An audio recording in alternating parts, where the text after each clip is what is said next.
GNM নাৰ্ছিঙৰ entrance পৰীক্ষাৰ আজি সাধাৰণ বিজ্ঞানৰ পাৰ্ট 2 আলোচনা কৰা হ'ব। যিসকলে পাৰ্ট 1 চোৱা নাই সেইসকলে এই ভিডিঅ' ডেছক্ৰিপশ্যনত লিংক পাব, সেই লিংকত ক্লিক কৰি পাৰ্ট 1 চাব পাৰিব। আৰু বহুত কোনো কেণ্ডিডেট এতিয়ালৈকে সাধাৰণ বিজ্ঞান পাৰ্ট 1ৰ অনলাইন মক টেষ্ট দিয়া নাই। এতিয়া লিংক এক্টিভ আছে।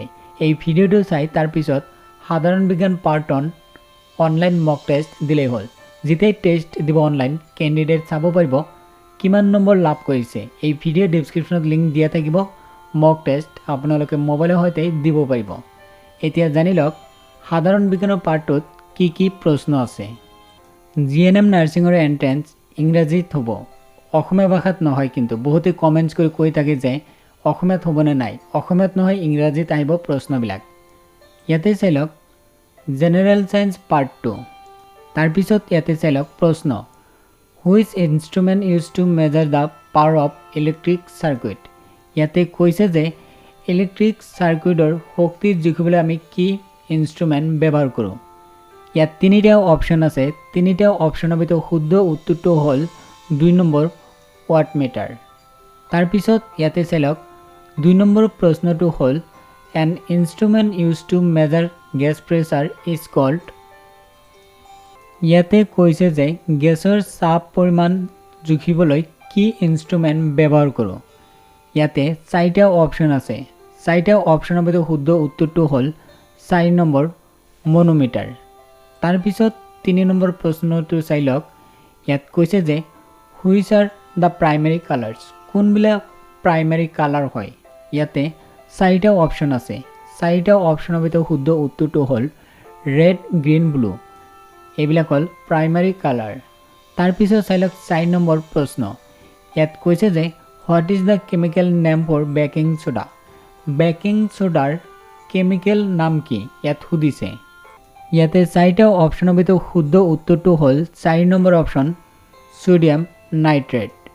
তাৰপিছত 5 নম্বৰ প্ৰশ্নটো হ'ল which of the following is a carbohydrate. এই 4টাৰ ভিতৰত কোনটো কাৰ্বহাইড্ৰেট ইয়াতে জনাব গৈছে। ইয়াৰ ভিতৰত শুদ্ধ উত্তৰটো হ'ল 2 নম্বৰ অপশ্যন শুদ্ধ।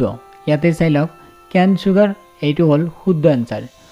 ইয়াতে চাই লওক 6 নম্বৰ প্ৰশ্ন, there are types of DNA। DNA কেই প্ৰকাৰৰ আছে। শুদ্ধ উত্তৰটো হ'ল 4 নম্বৰ অপশ্যন। ইয়াতে চাই লওক 4 নম্বৰ অপশ্যন শুদ্ধ উত্তৰ। 4 প্ৰকাৰৰ DNA আছে। 7 নম্বৰ প্ৰশ্নটো হ'ল the chemical name of common salt. Common চল্টৰ কেমিকেল নাম কি ইয়াতে কৈছে। ইয়াৰ ভিতৰত শুদ্ধ উত্তৰটো হ'ল 4 number option sodium chloride.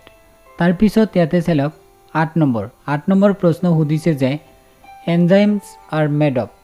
Enzyme ক'ৰ পৰা তৈয়াৰ কৰা হয়। ইয়াতে 4টা অপশ্যন আছে। 4টাৰ ভিতৰত শুদ্ধ উত্তৰটো হ'ল 1 নম্বৰ প্ৰ'টিন। তাৰপিছত 9 নম্বৰ প্ৰশ্নটো হ'ল কাউজেছ অফ এচিডিক ৰেইন, মানে কাৰণ কি এচিডিক যিটো এচিড ৰেইন হয় তাৰ কাৰণ কি ইয়াতে সুধিছে। ইয়াতে 4টা অপশ্যন আছে। 4টা অপশ্যনৰ ভিতৰত শুদ্ধ উত্তৰটো হ'ল 4 নম্বৰ হ'ল শুদ্ধ উত্তৰ, ছালফাৰ ডাইঅক্সাইড শুদ্ধ উত্তৰ।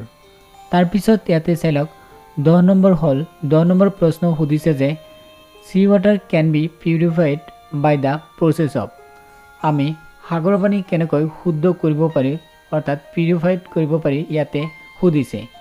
ইয়াৰ ভিতৰত শুদ্ধ উত্তৰটো হ'ব 3 নম্বৰ অপশ্যন শুদ্ধ উত্তৰ। ইয়াতে চাই লওক 3 নম্বৰ এইটো শুদ্ধ উত্তৰ। ডিষ্টিলেশ্যন কৰি আমি সাগৰৰ পানী পিউৰিফাই কৰিব পাৰোঁ।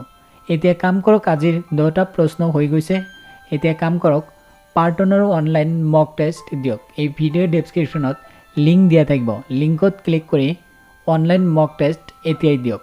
ভিডিঅ' ডেছক্ৰিপশ্যনত লিংক দিছোঁ, এতিয়াই চেক কৰক।